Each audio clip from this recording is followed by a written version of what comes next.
morning everyone. Equations of tangent and normals. Two important questions. Prove that all normals to the curve x is equal to a cos t plus at sin t, y is equal to a sin t minus at cos t are at a distance a from the origin. Students ये आप लोगों को जो curve का equation दिया गया है ये पैरामीट्रिक फॉर्म में दिया है और पैरामीट्रिक फॉर्म में आप लोग जानते हैं कि how you will get slope of the tangent to the curve that is dy upon dx। कैसे निकालते हैं देखिए, सबसे पहले हमने यहाँ पर x का derivative with respect to t that is dx upon dt minus a sin t, a is common, t into sin t में product rule that is t cos t plus sin t। सारे bracket open कीजिए, you get at cos t। now dy upon dt इसका derivative with respect to t, a sin t which is a cos t minus a is common, बाकी t cos t, इसमें यहाँ पर product लगाइए और सारे brackets open कीजिए तो at sin t। now dy upon dx that is dy upon dt upon dx upon dt, at sin t upon at cos t, ultimately this is sin t upon cos t। now this is slope of normal, normal का slope निकालने के लिए minus cos t upon sin t और ये देखिए minus cos t upon sin t आ जाता है, क्योंकि क्वेश्चन क्या है ऑल नॉर्मल्स, तो आपको नॉर्मल का स्लोप चाहिए। Now equation of normal y minus y1, value of y1 is this, y minus y1 is equal to slope of normal x minus x1, this is the value of x1। क्यों? let a point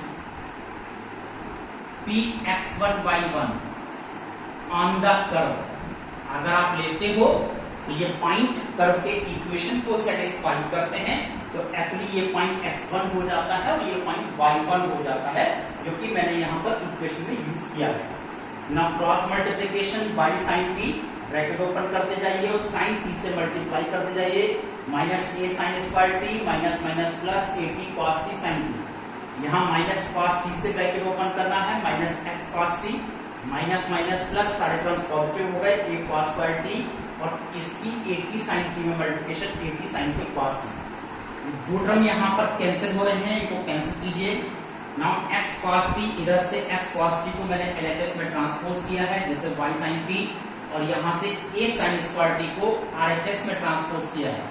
यहाँ से एक common लीजिए, sin square t plus cos square t that is 1, a को फिर left side में transpose कर लिया है, minus a is equal to 0।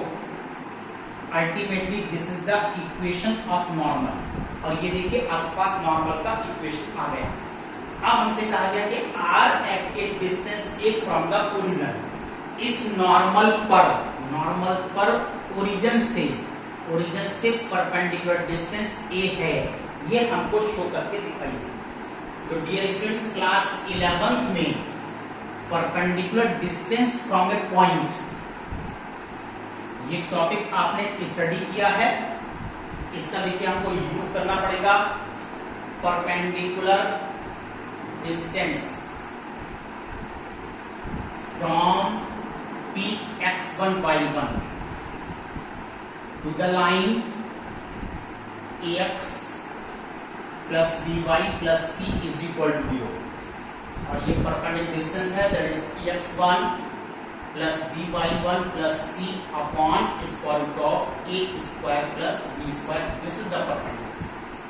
अब इस फॉर्मूले को हम यहाँ पर यूज कर रहे हैं, इस p की जगह पर आपको दिया है origin, perpendicular distance from origin, और ये जो स्ट्रेट लाइन है इसको कंपेयर करिए ax plus by plus c is equal to 0 से, तो यहाँ पर a की वैल्यू cos t है, b की वैल्यू sin t है और c की वैल्यू माइनस a है। Now see carefully, ax1, a की value cos t into 0 plus this is sin t into 0, ये क्या है, ये पॉइंट है x1 y1 plus c which is minus a upon square root of a square plus b square which is cos square t plus sin square. ये value भी 1 हो गई, ये 0 हो गया, ये 0 हो गया, only minus A and mod value of minus A gives us a unit. Now this is the solution of this question. Show कीजिए कि ओरिजिन से नॉर्मल पर परपेंडिकुलर डिस्टेंस ए यूनिट के इक्वल है। किस तरह से आप इस क्वेश्चन को सॉल्व कर सकते हैं? चलिए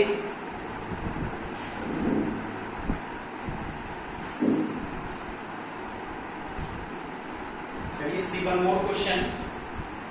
The curve y is equal to ax cube plus bx square plus cx plus 5 touch the x-axis at p minus 2 comma 0.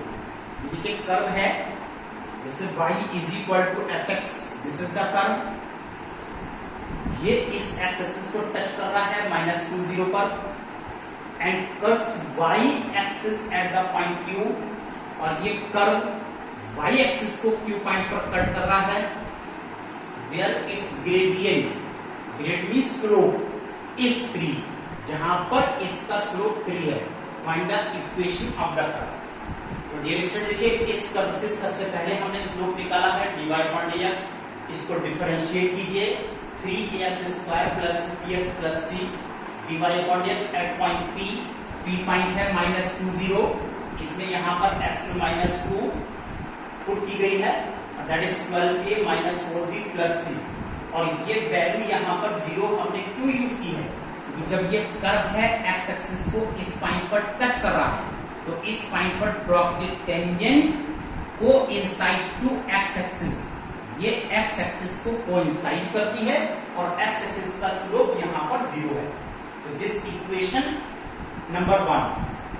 लेकिन ये जो पॉइंट P है that is also on the curve, तो ये कर्व की इक्वेशन को भी satisfy कर रहा है, तो -2 0 इस कर्व के इक्वेशन में भी पुट कीजिए, that is 0 a into -2 whole cube, this is bx² plus cx plus d, और इससे आपके पास इक्वेशन नंबर 2 आता है। Equation number 1, equation number 2 reserve में रखिए।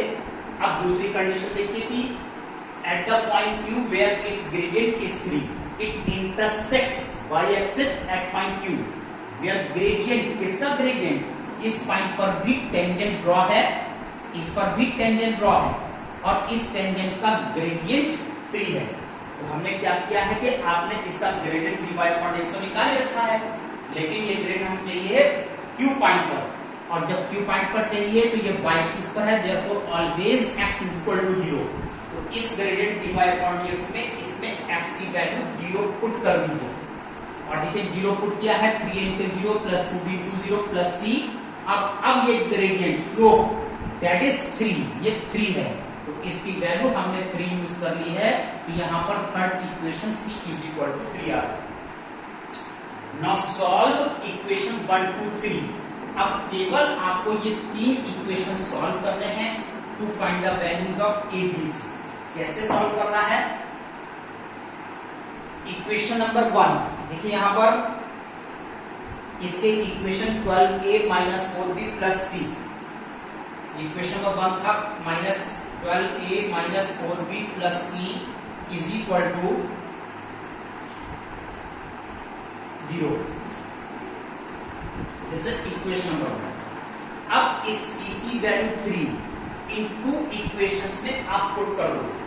जब इन इक्वेशन से पुट करते हैं तो ये इक्वेशन आता है 12a - 4b is equal to 0, और यही c की वैल्यू +3 इज इक्वल टू 0, यही c की वैल्यू इसमें भी पुट कीजिए, देन -8a प्लस 4b, और c की वैल्यू 3 आपने पुट की है, तो -6 plus 5 is equal to 0, that is -8a plus 4b minus 1 is equal to 0. This is equation number 4 and this is 5. Now solve these two equations 4 and 5 to find the values of a and b. जब आप इसको solve करते हो, you get a is equal to -12 and b is equal to -3/4. ये आप लोग solve कर सकते हैं, इसको मेरे को सॉल्व करके दिखाने की जरूरत नहीं है। System of linear equation, solve this equation 4 and 5 to find the values of a and b, that is a minus half, b minus a upon 4 and c is already 3. अब आपको कर्व का equation निकालना है, तो इन सभी value को अब इस गिवन कर्व में आप पुट कर दीजिए. Therefore the equation of the curve, that is a की value minus half x cube, b की value minus 3 upon 4 x square, c is 3x plus 5 और अल्टीमेटली ये आपके पास कर्व का इक्वेशन आ गया. इस तरह से ये स्टूडेंट्स इस क्वेश्चन को हम सॉल्व कर सकते हैं. इंपॉर्टेंट क्वेश्चन है, इनको कीप रिवाइजिंग, तैयार कीजिए. Now note down your homework. Today's homework exercise 16.2 and question number 11 to 15. 11 to 15 ये आपका होमवर्क है. That's all today. और देखिए, ध्यान रखिए कि आप लोग अपना होमवर्क हमको भेजते रहिए, चेक कराते रहिए. I will check your homework और इस तरीके से आप क्वेश्चन रिवाइज करते रहिए, अपने क्वेश्चन को पूछते रहिए. गुड. Thank you.